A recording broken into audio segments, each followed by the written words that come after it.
رسول اکرم صلی اللہ علیہ وآلہ وسلم نے صحابہ کو ایک بات کہی، اور وہ صحابی ہیں معاذ بن جبل۔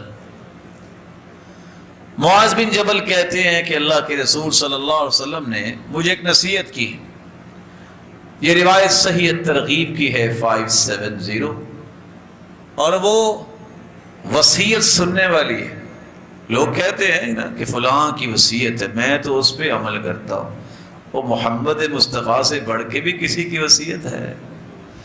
وہ ہستی مخلوق میں سے بے مثال ہے، تو اس کی وصیت بھی پھر بے مثال ہے۔ آپ نے وصیت کیا فرمائی؟ 10 چیزوں کی وصیت معاذ بن جبل رضی اللہ تعالیٰ عنہ کو کی۔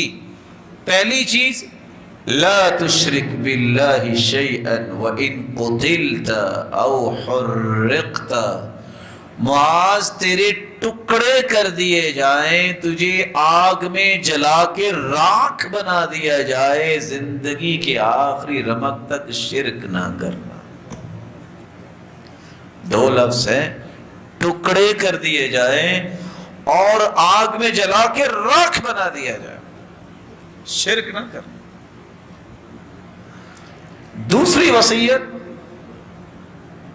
وَلَا تَعُقَّنَّ وَالِدَيْكَ۔ معاذ والدین کی نافرمانی نہ کرنا، والدین کی نافرمانی نہ کرنا۔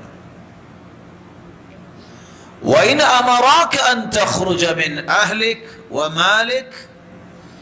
اگر والدین تمہیں کہیں نا یہ مال یہاں رکھو تو چلے جاؤ یہاں سے، تو چلے جانا۔ آج اتنے منچلے جوان ہیں نا، ان کے دماغوں میں جب تھوڑی سی تعلیم آتی ہے تو برکت آنی چاہیے، وہ کیڑا آ جاتا ہے۔ کہتے ہیں ہمارا مستقبل، ہمارا فیوچر، ہمارے بچوں کا فیوچر، اب یہ بوڑھے والدین کی باتیں مانتے رہیں، یہ تو ہمارے لیے مصیبت بن گئے۔ اس لیے ہم کہا کرتے ہیں، ہم ایسی کتابوں کو قابل ضبطی سمجھتے ہیں جن کو پڑھ کے بچے باپ اور ماں کو خبطی سمجھتے ہیں۔ یہ تہذیب کے جو گندے انڈے پیدا ہوئے ہیں، جن کو نہ ماں باپ کی شرم و حیا رہی ہے، نہ کسی بڑے کا احترام رہا ہے، معاشرے کے سب سے بڑے ناسور یہ لوگ ہیں، جنہوں نے معاشرے کے امن کو تہوالہ کر دیا ہے کہ وہ والدہ جس کے بارے میں ایک شخص اللہ کے رسول کے پاس آ کے کہتا ہے، ایسی لو میں نے اپنی والدہ کو کندھے پہ اٹھا کے حج کیا ہے پیدل، کہ انسان پگھل رہا تھا لیکن میں نے اپنی ماں کو کندھے پہ اٹھا کے حج کیا ہے۔ اللہ کے رسول بتائیں میں نے حق ادا کر دیا؟ آپ نے جواب دیا، وَلَوْ بِزَفْرَةٍ وَاحِدَةٍ۔ ماں نے جو تیری ولادت اور تیری پرورش میں تکلیفیں اٹھائی ہیں، تم ایک تکلیف کا بھی بدلہ نہیں چکا سکے۔ لیکن یہ باتیں ڈائجسٹ پڑھنے سے تو نہیں آتی ہیں، یہ باتیں تو قرآن و حدیث پڑھنے سے سمجھ آتی ہیں، جس کے قریب نوجوان جانے سے آج کل گریزاں ہیں کہ چھوڑو جی، یہ تو مسیطڑوں کی باتیں ہیں، اب ہمیں اپنے فیوچر کو بلڈ کرنا ہے۔ کیا بلڈ کرتے ہیں وہ آپ کے سامنے ہی۔ میرے صحابی، ایک شرک نہ کرنا، ایک والدین کی نافرمانی نہ کرنا۔ تیسری وصیت، وَلَا تَتْرُكَنَّ صَلَاةً مُتَعَمِّدًا۔ میرے صحابی، نماز نہ چھوڑنا۔ دوسری روایت میں آتا ہے، مَن تَرَكَ الصَّلَاةَ مُتَعَمِّدًا فَقَدْ كَفَرَ۔ جو جان بوجھ کر نماز کو چھوڑ دیتا وہ تو کافر ہو جاتا ہے۔ تیسری وصیت، نماز فرض نہ چھوڑنا۔ رسول اکرم صلی اللہ علیہ وآلہ وسلم نے ساتھ یہ بھی فرمایا، صرف کفر کی بات نہیں کی، فرمایا فقد بریت منہ ذمۃ اللہ۔ اللہ اس بندے سے بری ہے جو نماز نہیں پڑھتا۔ اور آپ یہ باتیں سن چکے ہیں کہ بے نماز اگر نماز نہیں پڑھنا مر جاتا ہے، توبہ نہیں کرتا، کہتا ہے ضرورت ہی کو نہیں ہے نماز کی، اگر ایسا بندہ فوت ہو جائے تو کتابیں کیا کہتی ہیں بول کے، لا یغسل، اس کو غسل کی ضرورت نہیں، اسے غسل نہ دیا جائے، ولا یکفن، اسے کفن نہ دیا جائے، ولا یصلی علیہ، اس کی نماز جنازہ نہ پڑھی جائے، ولا یدعا لہ بالمغفرہ، اس کی بخشش کی دعا نہ کی جائے، ولا یدفن فی مقابر المسلمین، اسے مسلمانوں کے قبرستان میں دفنایا نہ جائے، اور اگر اس کی اولاد ہے تو وہ اس کی وارث نہیں بن سکتی۔ لا یرث المسلم الکافر ولا الکافر المسلم، مسلمان کافر کا وارث نہیں بن سکتا، کافر مسلمان کا وارث نہیں بن سکتا۔ تو آپ صلی اللہ علیہ وسلم نے ایک شرک کی وصیت کی کہ یہ نہ کرنا، دوسرا فرض نماز نہ چھوڑنا، تیسرا والدین کی نافرمانی نہ کرنا، اور چوتھی بات وَلَا تَشْرَبَنَّ خَمْرًا، میرے صحابی معاذ زندگی میں شراب نہ پینا۔ کیوں؟ فَإِنَّهُ رَأْسُ كُلِّ فَاحِشَةٍ، یہ ہر فحاشی اور یعنی کی جڑ ہے، اور آپ نے یہ بھی فرمایا ام الخبائث، یہ ہر خباثت کی ماں ہے۔ شراب پینے سے نہ احساس یہ رہتا ہے کہ ماں کون ہے میری خالہ کون ہے، بہن کون ہے۔ اسی سیدنا ابو بکر کہا کرتے تھے میں نے اسلام سے پہلے بھی شراب کو ہاتھ نہیں لگایا۔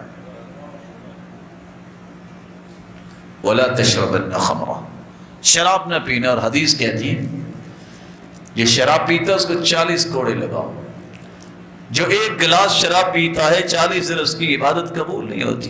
اگر اس کے پیٹ میں شراب ہے مر جاتا ہے تو یہ ٹھکانہ ہے اس کا جہنم کی طرف۔ رسول اکرم صلی اللہ علیہ وآلہ وسلم نے 5ویں نصیحت کی وَإِيَّاكَ وَالْمَعْصِيَةَ فَإِنَّ بِالْمَعْصِيَةِ حَلَّ سَخَطُ اللَّهِ عَزَّ وَجَلَّ، اللہ کی نافرمانی سے بچنا۔ آپ کو پتہ ہے یہ گناہ ہے، پتہ ہونے کے باوجود اس گناہ پہ جرت نہ کرنا، اس سے اللہ کا غضب تمہارے پاس آئے گا۔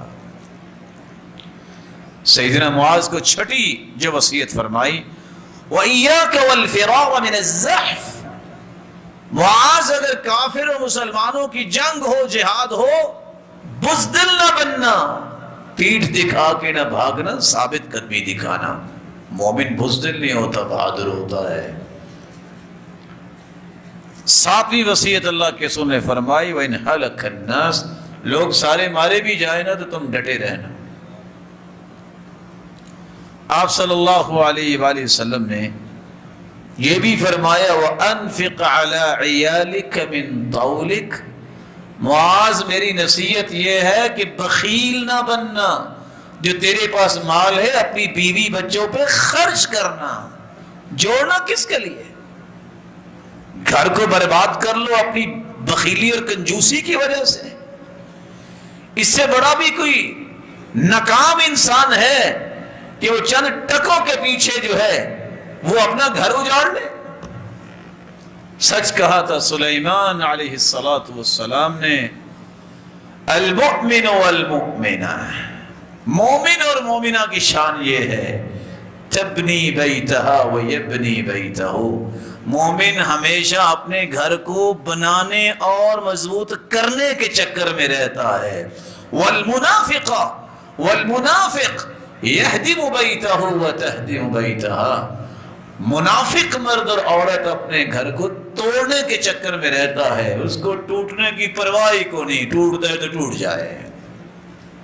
ایمان اس کا تقاضا نہیں کرتا، ایمان تو کہتا ہے گھر کو جوڑو، کامیاب زندگی گزارو، اللہ کو راضی کرو، شیطان کو راضی نہ کرو۔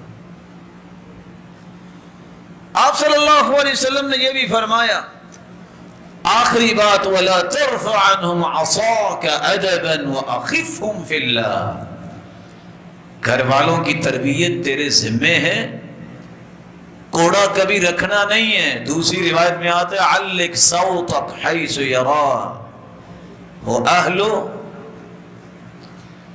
وہاں کوڑا لٹکاؤ جہاں گھر والے دیکھتے رہیں، یہ روب تمہارا ہونا چاہیے کہ برائی کریں گے تو کوڑا پڑے گا۔ یہی وجہ ہے کہ جب سے ان باتوں کو تشدد کہا جانے لگا، اس وقت سے استاد نہر میں الٹا لٹکا نظر آتا ہے، اور ظالم تلمیذ جو ہیں شاگرد، ان کو پرواہ نہیں ہوتی۔ جب سے ان باتوں کو کہا یہ تو اخلاقیات کے خلاف ہیں، جاہلوں نے کہنا شروع کیا، نتیجتاً باپ بھی بات کرتا ڈرتا ہے، ماں روتی تو ہے لیکن کچھ کہہ نہیں سکتی کہ بچہ آگے سے تھپڑ مارے گا اور جو چاہے کرے گا۔ یہ شریعت کا مزاج نہیں۔ شریعت تو کہتی ہے لا یقاد الوالد بولدی، باپ اگر بچے کو قتل کر دے اس سے قصاص نہیں لیا جائے گا۔ سبب کیا ہے؟ باپ بیٹے کو قتل کرتا ہی نہیں ہے، یہ ظالم اولادیں ہی ہوتی ہیں جو والدین کو مارتی ہیں، جان چھوٹے اور ہم وراثت کے مالک بنے ہیں۔ شریعت نے تو یہ کہہ دیا وَأَخِفْهُمْ فِي اللَّهِ، بیوی بچوں کو اگر ڈرانا ہے تو اللہ سے ڈراؤ۔ ڈرانے کا یہ نہیں ہے کہ اگر تم فلاں کے گھر میں چلی گئی نا اپنی بہن کے، اور فلاں اپنی ماں اور باپ کے بھائی کے، تو تمہیں طلاق ہے۔ یہ کوئی ڈر کا اصول نہیں ہے۔ ڈرانا ہے تو اللہ کے بارے میں ڈراؤ کہ یہ کرنا گناہ ہے، کہیں اللہ کا عذاب نہ آ جائے، یہ کرنے سے اللہ ناراض ہوتا ہے، یہ کرنے سے اللہ کا غضب آ جائے گا، یہ کرنے سے اللہ ذوالجلال رحمتیں روک لے گا۔ وَأَخِفْهُمْ فِي اللَّهِ، اللہ کے بارے میں گھر والوں کو ڈراؤ۔ اللہ ذوالجلال ان 10 نصیحتوں کو سمجھنے اور اس کے مطابق عمل کرنے کی توفیق عطا فرمائے۔